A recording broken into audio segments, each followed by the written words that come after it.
ini kita mau eksplor sebuah keindahan alam di Desa Bahoan, Kecamatan Silokahean, Kabupaten Simalungun.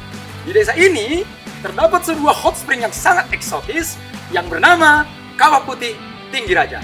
Kalau mau menyaksikan keindahan berpetualang di sini, ikuti terus video ini. Cus!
Setelah puas menikmati hot spring di atas sana, kamu bisa turun ke bawah ini, ada sungai di samping hot spring.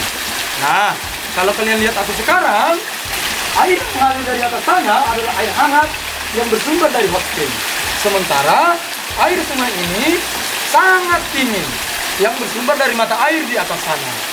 Maka, di sungai ini kita bisa merasakan dua suhu. Kalau kita ke sisi sebelah sini, kita akan mendapatkan air hangat. Sementara kalau kita ingin mendapatkan air yang dingin, kita akan meneliti ke sebelah sisi yang dingin.